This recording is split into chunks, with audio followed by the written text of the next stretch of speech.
Snowflake charges only for what you use. That's the pitch. Clean, simple, compelling. But organizations migrating to Snowflake have reported cost surprises 2 to 100 times larger than expected. Not because they used more compute, because the consumption-based model contains 4 separate billing streams: compute credits, storage, time travel history, and fail-safe backups, and they scale independently of each other.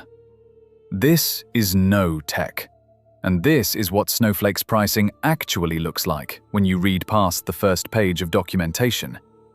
Let's start with what Snowflake actually sells. Snowflake separates compute from storage. You spin up a virtual warehouse, a scalable compute resource, and it runs queries. Snowflake allocates compute capacity from shared cloud infrastructure and scales it based on your warehouse size and concurrency needs. You pay in credits. As of 2024, credits cost between $2 and $4 each, depending on your cloud provider and region. Enterprise tier on AWS US East runs approximately $3 per credit. Verify current rates before any procurement decision.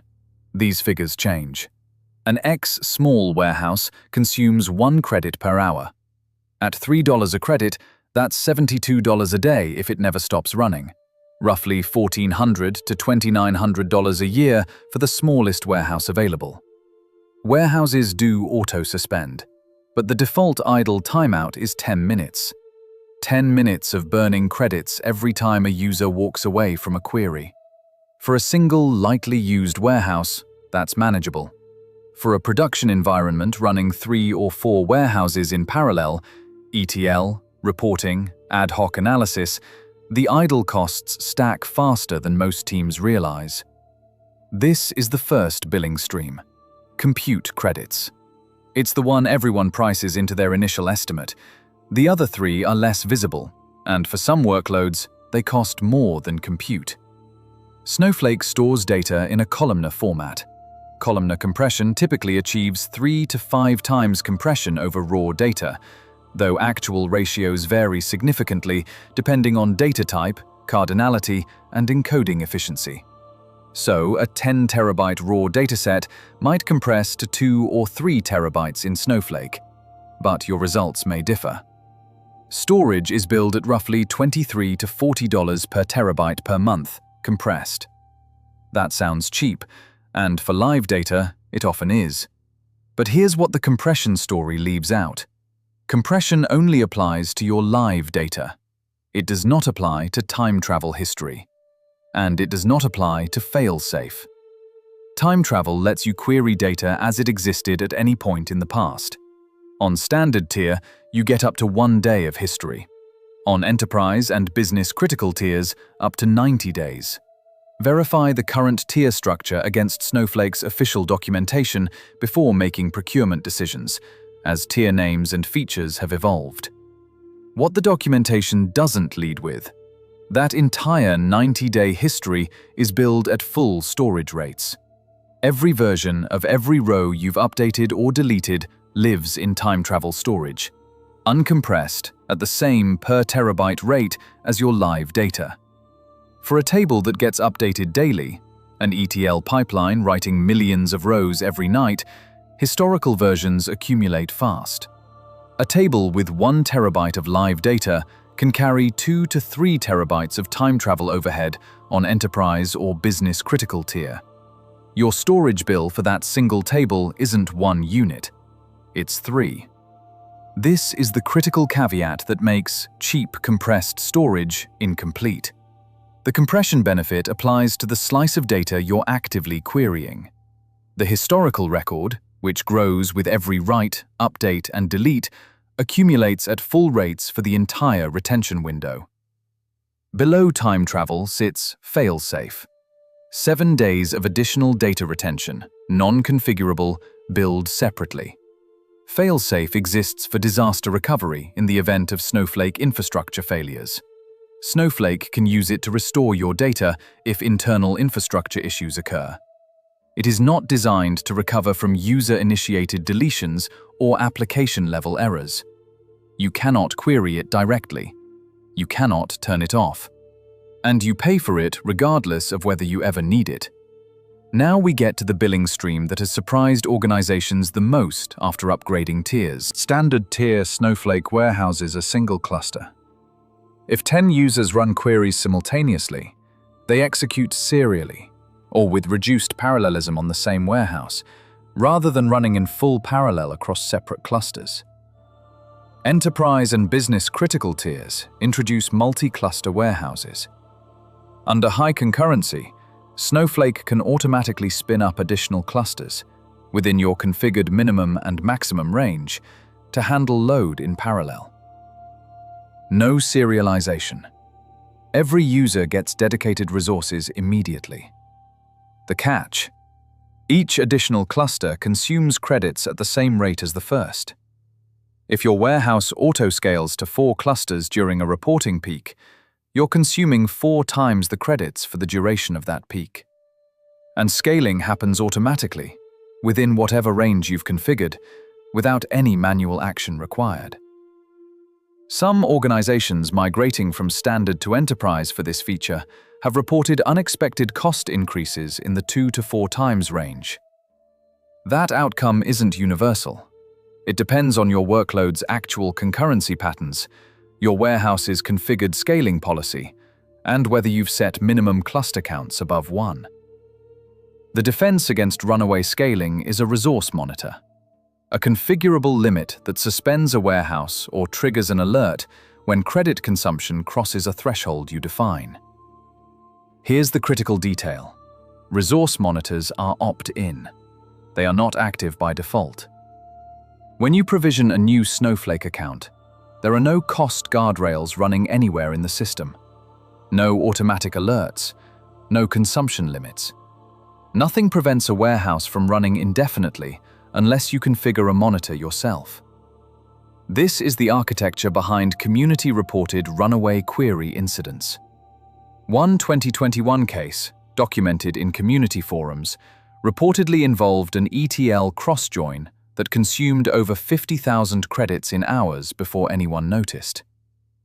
These accounts lack official documentation or independent verification. While we cannot verify the specific incident or its prevalence, the underlying mechanism is real and documented in Snowflake's own administration documentation. Without a resource monitor configured, there is no automatic break. There's a fourth cost lever that organizations often count on to reduce bills, and it works, but only under specific conditions. Snowflake caches query results for 24 hours. If the same query runs twice against unchanged data within that window, the second run is free. It returns the cached result without spinning up the warehouse. The key word is unchanged. This cache is invalidated by any modification to the underlying tables, even a single row insertion, update, or deletion. For workloads with stable data and repeated queries, dashboards refreshing on fixed schedules, this can meaningfully reduce compute costs.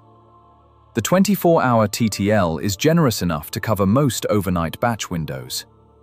But result caching has a hard constraint. The cache is invalidated by any change to the underlying table. Any change. A single row inserted, updated, or deleted resets the cache for every query touching that table. If your data pipeline refreshes a table once a day, the cache resets with every refresh. For tables on event-driven refresh schedules, where pipeline runs happen at unpredictable intervals triggered by upstream data arrivals, cache hits become genuinely non-deterministic.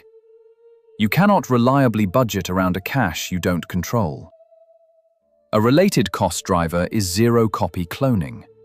Snowflake lets you clone an entire database or schema instantly, without copying the underlying data.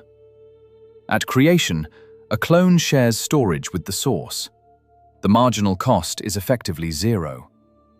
Over time, as the clone diverges through updates and deletes, it accumulates its own storage footprint, including its own time travel history, billed at full rates.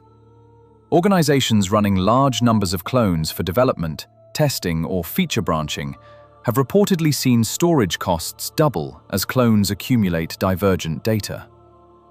There is no automatic cleanup mechanism. Clones persist and accrue costs until someone explicitly drops them. At this point, a reasonable question is, what's the alternative?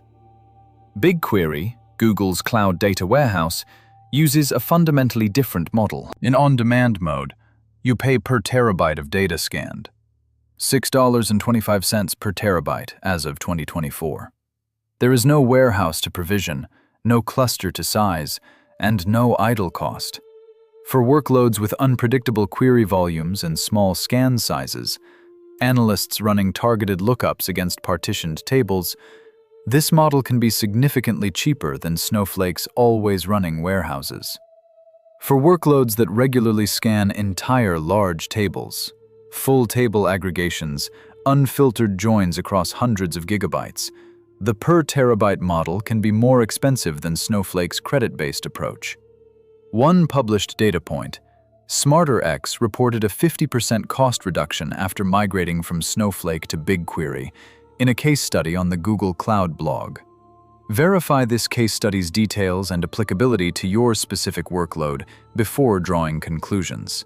That number comes with important context. The case study was published by Google, Snowflake's direct competitor. It reflects one company's specific workload, query patterns, data volumes, and migration effort. It is a single data point with inherent selection bias, and it is not generalizable without a workload-matched comparison. There's a broader transparency issue worth naming directly.